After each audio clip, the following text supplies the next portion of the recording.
Cayetano, hoy tenemos dos conferencias, la primera de Miguel Platón, la segunda de José Justi.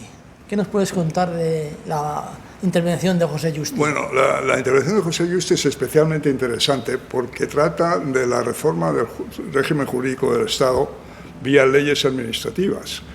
Es un título un poco largo, pero básicamente lo que trata es de una cesión muy importante de poderes que hizo el jefe del Estado. O sea, esas leyes de alguna forma cedieron parte del poder del jefe del Estado a otras instituciones. Es un proceso muy interesante y yo creo que el profesor Justi, que es profesor de Derecho Administrativo en la Autónoma, pues está especialmente bien preparado para darnos unas pinceladas sobre este tema tan interesante. Sí, tienen que ser pinceladas porque es muy amplio el tema. La legislación es muy grande, los años muy grandes, sí. La actividad legislativa fue importante, sí. Así que esperemos todos que... Yo estoy seguro que sí, es un conferenciante muy ameno. Muy bueno, muy gracias. Muchas gracias. Muchas gracias por esas amables palabras de presentación. Y tengo que advertir que pretender examinar toda la legislación desde 1938 a 1975, porque el título original de este ciclo era 1938-1975, porque en 1938 es cuando se crea el primer Consejo de Ministros de Franco. Hasta ese momento el Estado era lo que se llamaba un Estado un poco campamental, un poco ir tirando, ¿no? Y ya en 1938 se crea el primer Consejo de Ministros. Pues claro, examinar esa legislación sería un castigo insufrible para el respetable, y debo recordar que el artículo 15 de la Constitución vigente prohíbe los tratos inhumanos o degradantes. Y no quisiera yo caer en eso. Por lo tanto, voy a centrar en algunos aspectos de la legislación, porque es imposible abarcarla toda. En primer lugar, la Ley de Contrato de Trabajo de 26 de enero de 1944. Podría llamar la atención que 5 años después de la guerra, todavía en plena guerra mundial, con la tensión que eso generaba en el gobierno, sin embargo, se regula con bastante minuciosidad el contrato de trabajo, por entender que es el trabajo personal, es lo que sigue siendo donde los españoles, pues la inmensa mayoría de los españoles, percibimos nuestras rentas, es lo que nos deja, lo que nos permite vivir. Bien, pues esto se hace en 1944 porque ya existe, en el 1938 se promulga el Foro del Trabajo. Y todo esto viene por una razón bastante sencilla, y es que en el ideario de Falange, que es uno de los pilares ideológicos del régimen, la idea de atraer a los trabajadores, a los obreros, que se decía entonces, pues elevarlos en esa condición, eso ya está presente en el discurso famoso discurso de la Comedia, en el que se entiende que José Antonio Primo de Rivera pues funda la Falange. Por lo tanto, es coherente con el sistema, la ideología del régimen.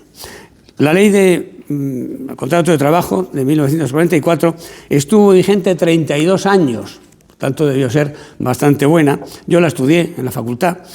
Es verdad que había tenido reformas, había ido poniéndose al día, y estuvo vigente hasta 1976, que la derogó, por cierto, solo en parte, no totalmente. Y hubo posteriormente el Real Decreto de 1977 sobre las relaciones de trabajo, hasta llegar, después de varias reformas, al Estatuto de los Trabajadores actual de 2015. El artículo 81 de la Ley de Contrato de Trabajo establecía que la indemnización por despido improcedente la fijaría el magistrado de trabajo, teniendo en cuenta las circunstancias familiares y laborales, sin que pudiera exceder del importe de un año del sueldo o jornal. Pero además existía lo que se llamaba la tutela real, es decir, que había que acreditar una justa causa de despido, lo cual pues muchas veces no existía o no era fácil acreditarlo, con lo cual pues el trabajador resultaba claramente protegido. Tan protegido estaba que eso, luego con el tiempo se ha visto que la rigidez que esto daba lugar en el mercado de trabajo, pues es contraria, tiene unos efectos económicos poco deseables. Y por eso se dictó el decreto de 1956, en que se flexibilizaba un poco este sistema, de manera que se podía despedir mediante una indemnización no inferior al sueldo o jornal de 6 meses ni superior al de 4 años. O, posteriormente, no inferior a 6 meses ni a 2 mensualidades por año. En la actualidad el despido en España es mucho más barato, son 20 días por año trabajado. Pero desde 1944 hasta 1976 el despido en España costaba más o menos, en fin, a grandes rasgos, 60 días de salario por año trabajado. Tengo que contar aquí una anécdota personal. Cuando yo tenía 16 años, estaba estudiando en el Colegio Claret de Las Palmas de Gran Canaria y recuerdo que un día vi a la señora de la limpieza, la estoy viendo, rubia, oxigenada, con gafas, bastante mal carácter, que le estaba gritando a un cura, cosa absolutamente insólita, y para un alumno del colegio pues todavía más. Bueno, al año siguiente tuvimos de profesor al director, el padre Vidales, don Antonio Vidales, que bueno, de vez en cuando pues, nos contaba algún chascarrillo, alguna historia, y nos explicó un día que la tal señora de la limpieza, cuyo nombre nunca supe, hacía lo que le daba la gana. Hacía lo que daba la gana, unos días barría, otros días no, otros días limpiaba, otros días no limpiaba, venía, no venía, discutía eso con los curas y tal, cosa que entonces era insólito. Pero el colegio tenía que tragar porque, como llevaba toda la vida trabajando, seguramente pues, aquellos casos de acabar la escuela con 14 años y empezar a trabajar, pues era carísimo echarla. Porque eran 60 días, recuerdo esa expresión del padre Vidales, 60 días por año trabajado. Y a un colegio de economía modesta, pues, en fin, al final lo que hacían era ir transigiendo y aguantar a ver si la pobre señora pues, se jubilaba o fallecía de muerte natural, porque no había otra manera. Bien, el régimen de Franco lo que pretendía con esta ley de contrato de trabajo era la paz social, es decir, que la economía funcionase, pero además que no hubiese algaradas, jaleos, ocupaciones de fincas, como había ocurrido durante toda la época del Frente Popular. Eso, el orden público en España en esa época y durante mucho tiempo, y lo hemos vivido, era un valor casi sacrosanto. Para eso pues tenía que dictar una ley, la ley de contrato de trabajo, que estaba muy bien hecha, pero todos sabemos que el papel lo resiste todo. La Constitución española de 1812 decía en el artículo, me parece que 3, en el 2 o el 3, que los españoles debían ser buenos, justos y benéficos. Bueno, ya sabemos que eso de benéficos no se ha hecho realidad porque el siglo XIX español pues, fue una auténtica catástrofe. Bien, como el papel lo resiste todo, hay que saber, hay que analizar si esa ley de contrato de trabajo realmente se aplicaba o no, o era una ley como tantas otras que hay por ahí, pero que se aplican o no. Hay un caso curioso y es el delito de blasfemia. El delito de blasfemia está en todos los códigos penales del siglo XIX y del siglo XX hasta 1988. Antes de ayer, como quien dice. Pero es un delito que en un momento dado pues, dejó de perseguirse. La blasfemia podrá ser una grosería, una ofensa a la religión católica, pero tanto como delito, pues hace ya mucho que no se consideró. Hay un caso curioso y es una sentencia de la Audiencia de Granada que le impone a don José Alcántara García, en octubre de 1934, un día de arresto y 500 pesetas de multa, que son un dineral, por haber publicado un escrito contra la religión católica. No hay más sentencias. Hay una en casi 2 siglos. Quiere esto decir que hay normas jurídicas pues, que caen en desuso, que se olvidan, se dejan de practicar y no pasa nada. Podía ocurrir esto también con la ley de contrato de trabajo, pero no ocurrió.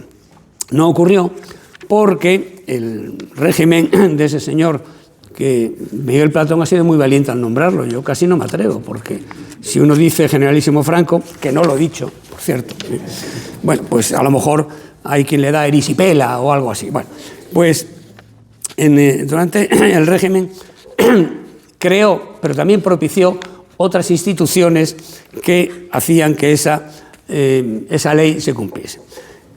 En primer lugar, la Inspección de Trabajo. La Inspección de Trabajo no es un invento del régimen de Franco, ni mucho menos.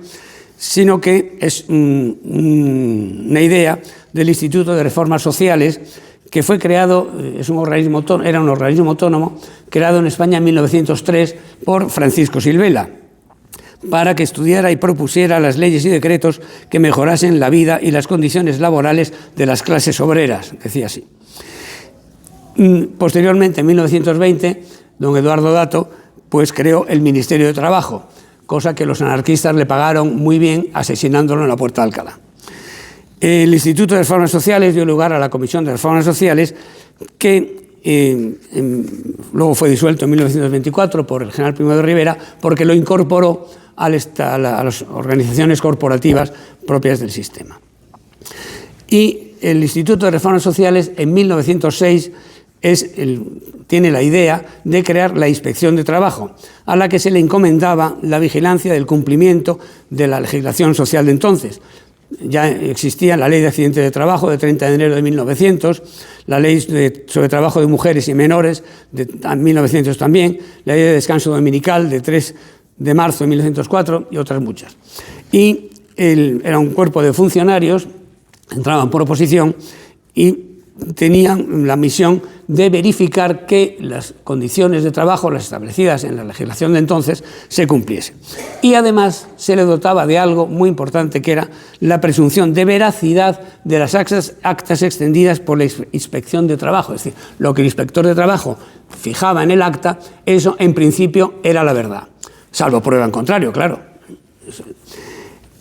El régimen lo que hace en 1939, es decir, todavía acaba de terminar la guerra y ya se nota esta preocupación porque las relaciones laborales funcionen correctamente, y se crea en el año 39 el Cuerpo Nacional de Inspección de Trabajo. Realmente lo que se hace es refundirlo y dotarle de otras prerrogativas, y en el que se integran en la Inspección de Seguros Sociales y la Inspección de Migración. Nuevas integraciones se producen después en 1962, y ya en 1984 la Ley de Reforma de la Función Pública pues equilibra o, digamos, equipara la Inspección de Trabajo, el Cuerpo de Inspección de Trabajo, a otros cuerpos de la Administración, pero eso ya excede del periodo que estamos examinando. La Inspección de Trabajo, en virtud de esa presunción de veracidad, llegó a tener una fuerza realmente notable.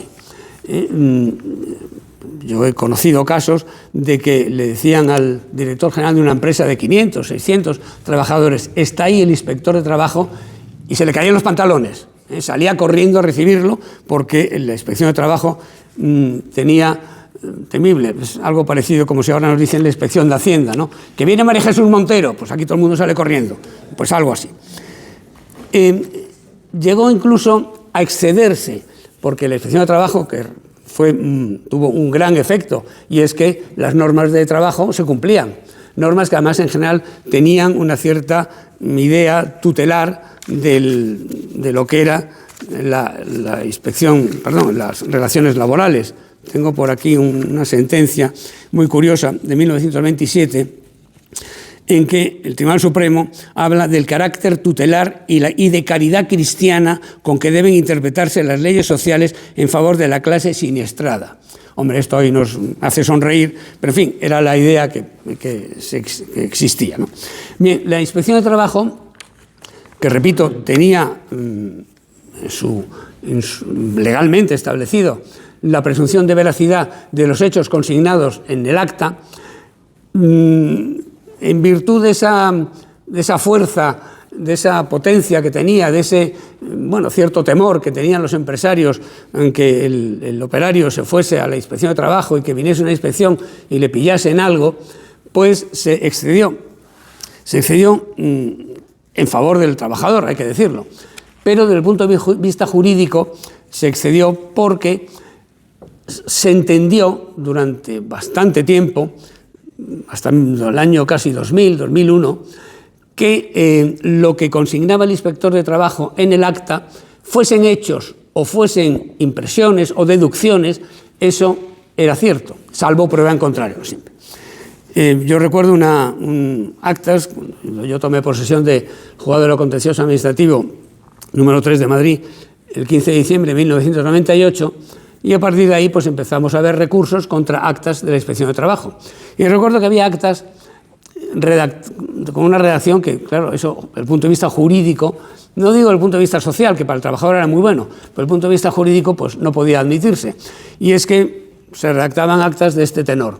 Personado el inspector de trabajo en la empresa tal, aprecia que luego resultó ser don fulano de tal y tal, mantiene una relación laboral con, dices, ¿la aprecia cómo? ¿Por la mirada, por el humo, por el olor? ¿Qué es lo que aprecia el inspector de trabajo?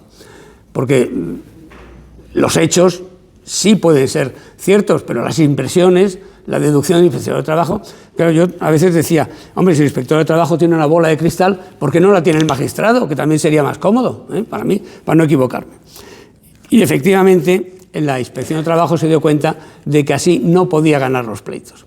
Hasta el punto que hubo una reunión con el inspector jefe de trabajo Policial de Madrid y la Abogacía del Estado, en la que le dijeron, mira, en el acta hay que poner hechos, no impresiones. Aprecio una relación laboral o aprecio que se exceden los límites horarios. ¿Cuándo? ¿Cómo? ¿Dónde? Diga usted eso, porque si no... Y efectivamente empezaron a cambiar las tornas. La Inspección de Trabajo empezó a redactar las actas en otro tenor. Por ejemplo, personado del inspector de trabajo actuante en tal empresa observa cómo el llamado fulano de tal recoge las mesas de un bar, atiende a clientes, transporta maquinaria. Eso sí, esos son hechos y eso sí se le puede otorgar presunción de veracidad. El trasunto de todo esto es que la Inspección de Trabajo había llegado a adquirir un poder francamente notable, que excedía incluso de lo que decía la ley, pero que era admitido. Era preferible no discutir con la Inspección de Trabajo porque al final pues, podía ser peor. Y entonces eso pues, llegó a ser crear un estado de opinión que era así.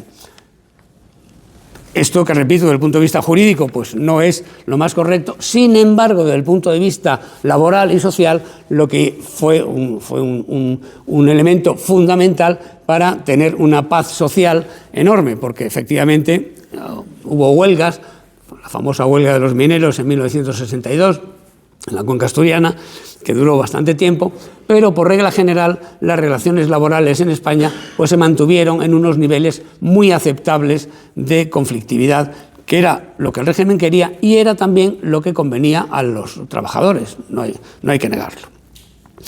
En segundo lugar, tenemos las magistraturas de trabajo. Magistraturas de trabajo creadas el 13 de mayo de 1938, es decir, en plena guerra, cuando lo importante era llegar al Mediterráneo, acabar con los focos de resistencia, etcétera, pues resulta que el Ministerio de Organización y Acción Sindical crea un orden jurisdiccional nuevo, que sigue existiendo, por cierto, pero que es coherente también con ese ideario falangista, esa idea del Foro del Trabajo de 1968, del mismo año. La magistratura de trabajo sustituye a los jurados mixtos que habían existido en la Segunda República y se trata de unos órganos jurisdiccionales servidos por magistrados de carrera, o de la carrera judicial o de la carrera fiscal al principio, para que no había funcionarios suficientes, que se rigen por normas jurídicas, no por normas de conveniencia o de oportunidad. Y además, las magistraturas de trabajo, que en 1989 se transforman nominalmente en juzgado de lo social, pero en el fondo es lo mismo, tenían como norma directriz el principio pro operario. Es decir, en el caso de existir una duda o ambigüedad en la interpretación de una norma laboral, se debe favorecer siempre al trabajador. Esto es algo que ya no es invento de la época de Franco, ya existía antes, pero las magistraturas de trabajo lo llevaron casi con una rigidez notable, porque muchos empresarios preferían negociar antes de ponerse en manos del magistrado de trabajo, que a lo mejor aplicaba el principio de properario y entonces pues no tenía ventaja ninguna.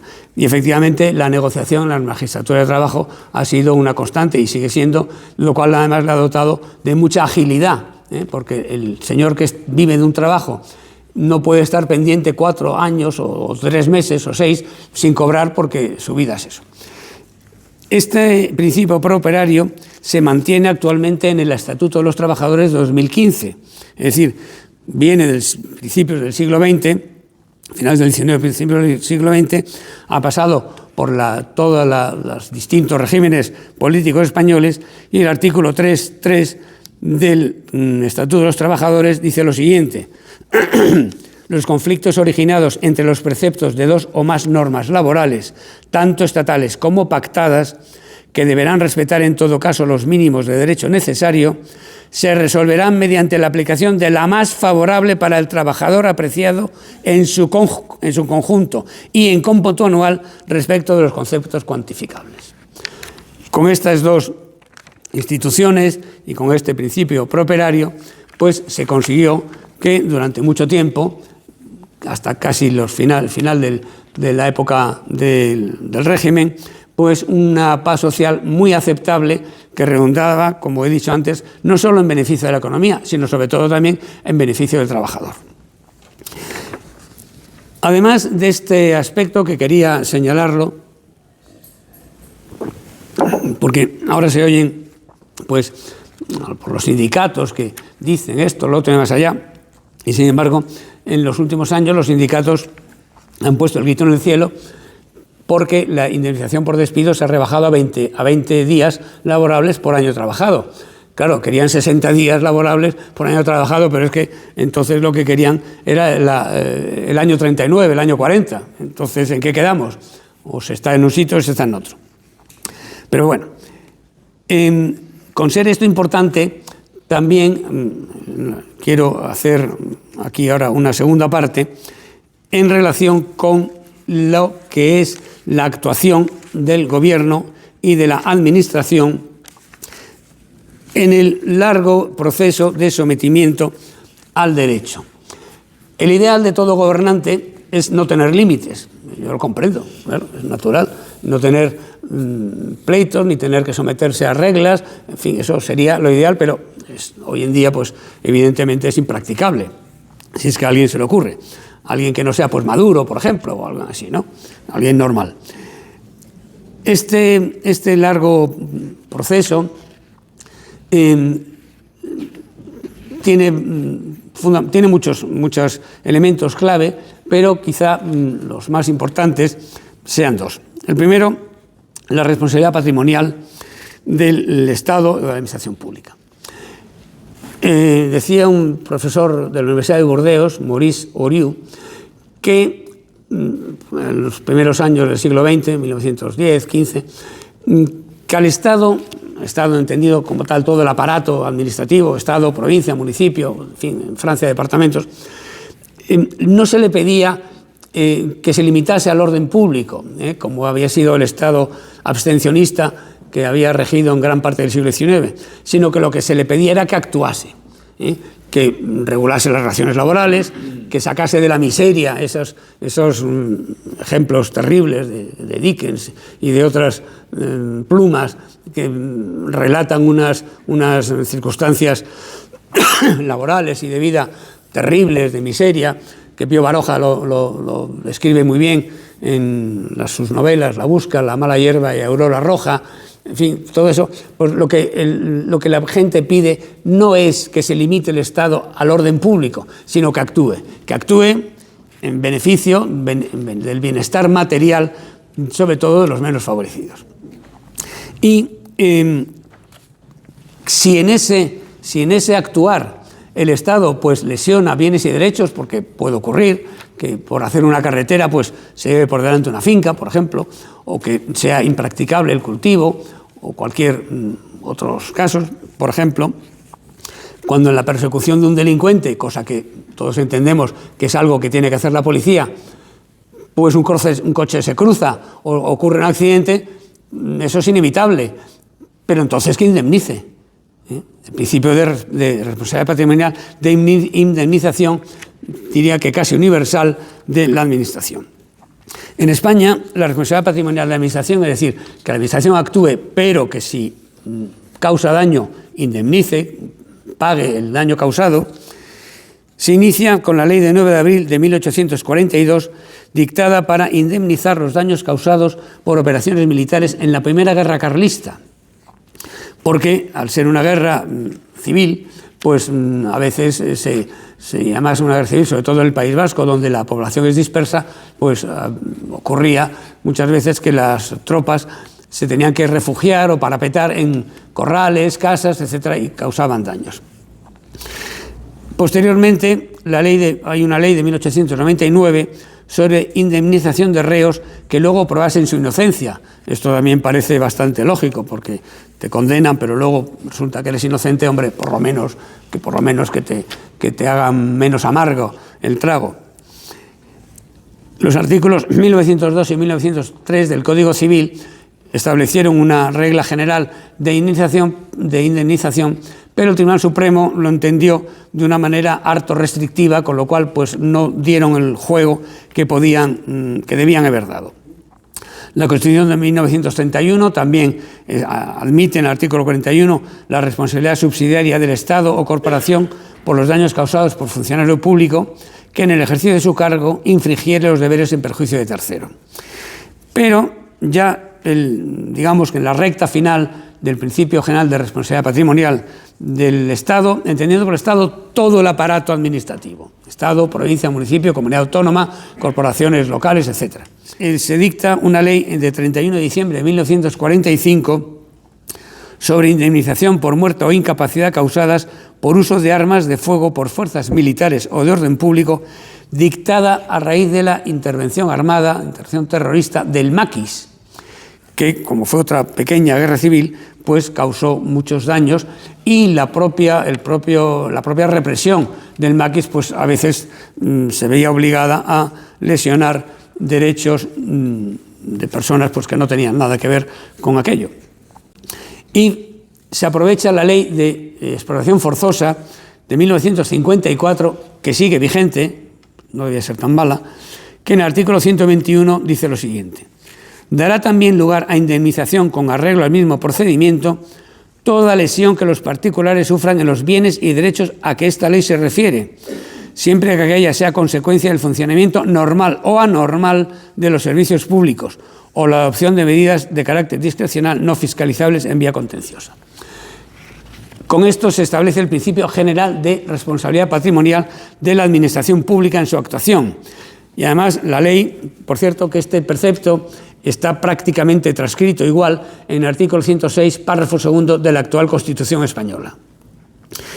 En este precepto se establece que no hace falta que ocurra que el funcionario o el agente del Estado actúe de mala fe o actúe con imprudencia.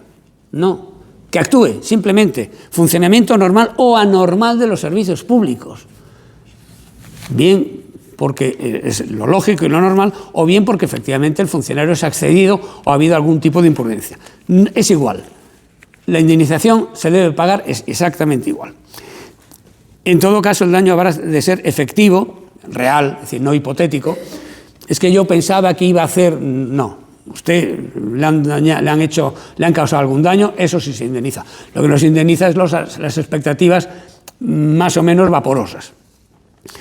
Evaluado económicamente e individualizado con relación a una persona o grupo de personas. Y en este punto tengo que citar un caso famoso que ocurrió en 1967, que resolvió el Tribunal Supremo en 1975, que es la sentencia de los novios de Granada, que se conoce así, sentencia de 12 de marzo de 1975. Una pareja de novios tenía la costumbre de pasear por Granada por la acera que daba al sanatorio psiquiátrico provincial. Y un pobre hombre desgraciado que tenía, en fin, la desgracia de estar interno en el psiquiátrico y que nunca había dado muestras de violencia, no se podía esperar de él nada, pues en un momento dado se tira por la ventana, cae encima del novio y lo mata. Y los padres del chico piden una indemnización, la Audiencia de Granada la concede, pero la novia también. Dice, oiga, yo he tenido un daño, nos íbamos a casar, llevábamos ya un tiempo de novios, yo me he quedado así, yo soy alguien también en este asunto. La Audiencia de Granada efectivamente también concedió la indemnización, pero la Abogacía del Estado, por orden naturalmente del ministro correspondiente, pues entendió que ese daño no era efectivo, que eso era una hipótesis, era una relación, en fin, amorosa muy respetable, pero que no era. Sin embargo, tanto la Audiencia de Granada como el Tribunal Supremo entendieron que sí, que había un daño efectivo y que era un daño moral, ciertamente. En el caso de los padres se podía discutir si era moral o también económico, porque, en fin, pues podía ser el chaval, podía ser el consuelo de su vejez, pero bueno, en el caso de la novia era un daño claramente moral y se concedió la indemnización. Y desde entonces, además, el daño moral es indiscutido en la jurisprudencia española. Hay que acreditarlo, claro, naturalmente, pero no hay duda ninguna de que el daño moral, el dolor causado por una actuación de la Administración, es indemnizable. Siendo esto importante, es decir, que la Administración actúe, pero que sepa que puede verse obligada a indemnizar, todavía es más importante la creación, más bien la evolución, la larga evolución de la jurisdicción contenciosa administrativa como forma de sometimiento del Gobierno y la Administración al derecho. Es muy curioso que ahora que el nuevo Consejo del Poder Judicial está intentando cubrir las distintas vacantes de media España, porque hay algo así como 100 y pico vacantes, pues lo que más discutido está son las presidencias de dos salas del Supremo. De la Sala Segunda de lo Penal, por razones evidentes, que no hace falta citar, porque muchos ministros yo creo que se están viendo allí sentados en el banquillo, y la presidencia de la Sala de lo Contencioso Administrativo, porque realmente la jurisdicción contenciosa administrativa es la que resuelve los conflictos entre los particulares y la administración pública. Y ahí es donde el gobierno, comunidades autónomas, diputaciones provinciales, ayuntamientos, pues pueden encontrarse en una situación incómoda de tener que anular sus propias decisiones o tener que indemnizar también, o ambas cosas a la vez. Bien, la jurisdicción contenciosa administrativa, aunque hay antecedentes posteriores, yo siempre me gusta decir que mi más ilustre colega en las tareas judiciales fue un señor que nunca existió. Y ahora me dirán, ¿ha perdido la cabeza o qué ha pasado? No. Mi más ilustre colega en los tribunales fue un señor analfabeto.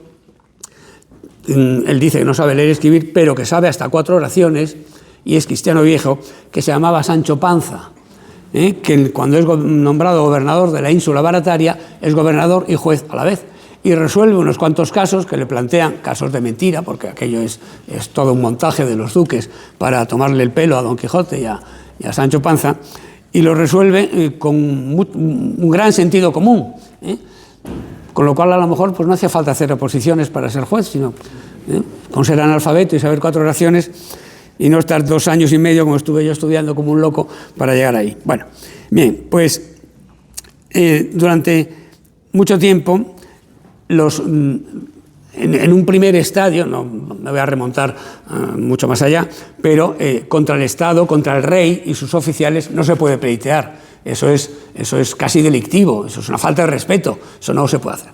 Claro, con el tiempo la administración, el rey y sus funcionarios van actuando, se van haciendo pequeñas obras públicas, o no tan pequeñas, el Canal de Castilla, el Canal Imperial de Aragón, por ejemplo, y las salinas en Levante y en Cádiz, bueno, y ya van surgiendo conflictos entre los particulares y lo que podríamos llamar el Estado.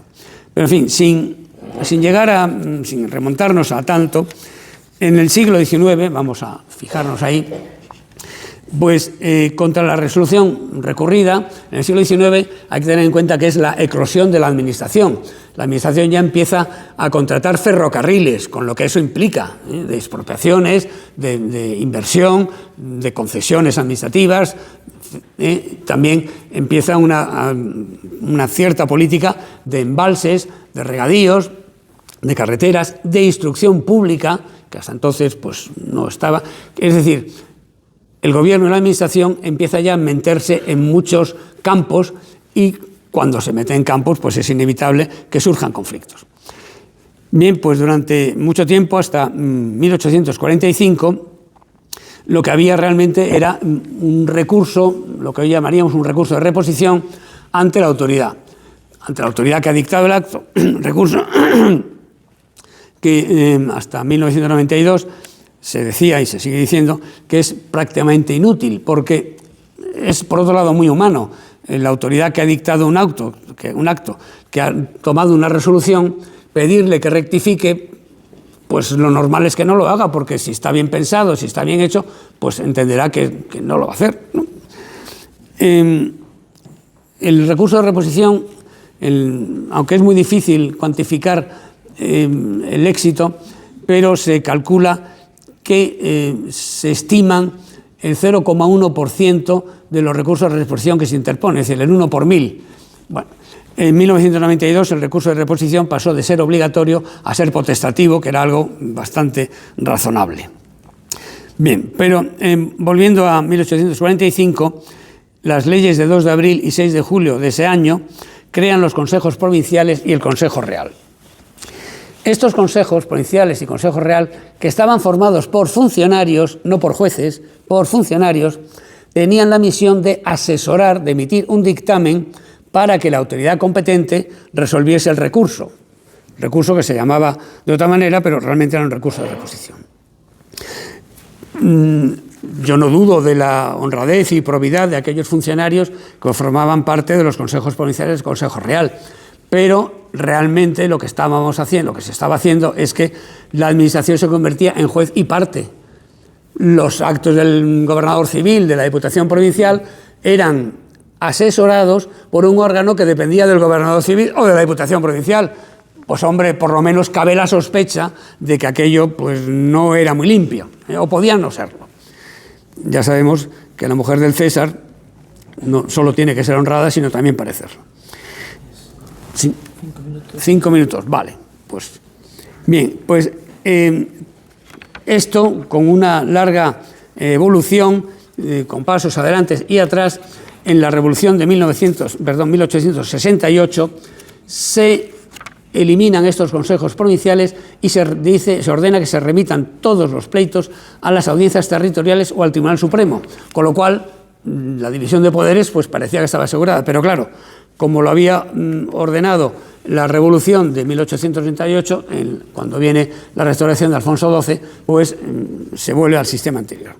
Sistema anterior que con pasos adelante y atrás se consigue la plena separación, es decir, que la administración, el gobierno y la administración sean enjuiciados no por ellos mismos, que no fuesen juez y parte, sino por un tercer poder, el poder judicial distinto, independiente. Se consigue ni más ni menos en el régimen de ese señor tan terrible, tan despótico, tan dictatorial, que es la ley de 27 de diciembre de 1956, que fue sustituida por la de 13 de julio de 1998, que tiene algo así como el 70 o 80% de los artículos literalmente copiados de la de 1956. En la ley de 1956 lo que se establece es que todos los pleitos contra la administración pública, de cualquier clase que sea, se resolverán por una sala de la audiencia territorial correspondiente formada por 3 magistrados, los 3 de extracción judicial, es decir, exactamente igual que los jueces de instrucción, los magistrados de lo penal, etcétera, aunque algunos de ellos podían ser especialistas de lo contencioso administrativo, pero una especialidad que lo que implicaba era un estudio más profundo, nada más. Es decir, lo que había costado más de un siglo que gobierno y la administración fuese enjuiciado por unas personas independientes orgánicamente y funcionalmente de la propia administración, se consigue con la ley de 1956. Me vas a permitir que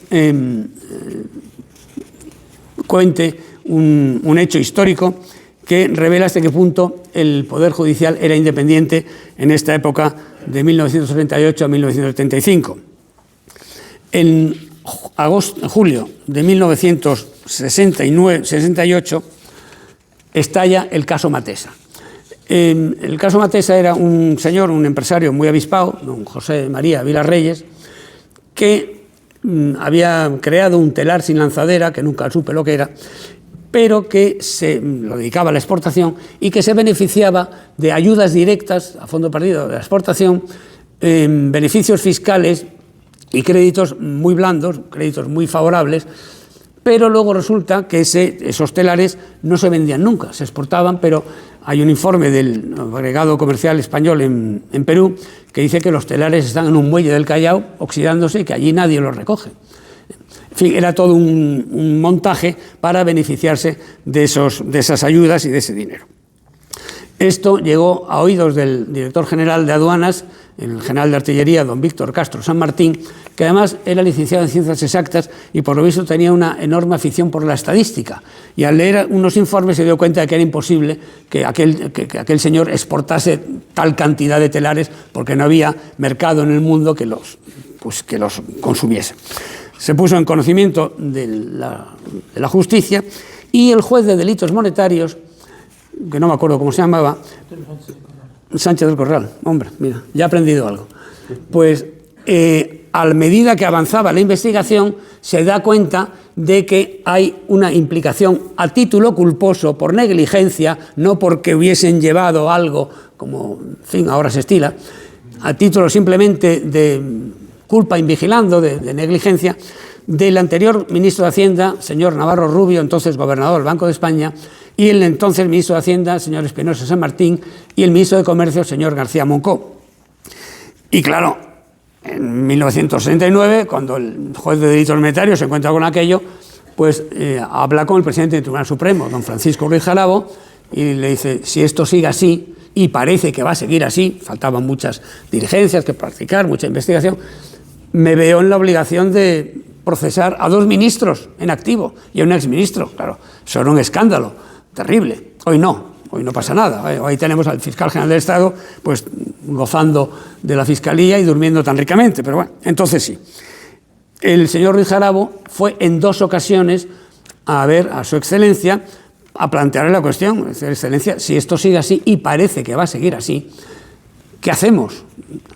Pues la solución fue cambiar el Consejo de Ministros el día 29 de octubre de 1969, cambiar no solo estos ministros, sino otros cuantos, de manera que ya, aunque luego fueron en principio procesados y posteriormente indultados, pero ya no eran ministros en ejercicio, eran exministros y, repito, siempre a título de negligencia. Si esto, señores, no es división de poderes, pues solamente queda que Dios Todopoderoso nos venga aquí a explicar lo que es, porque si no, no hay otra solución. Muchas gracias por su atención.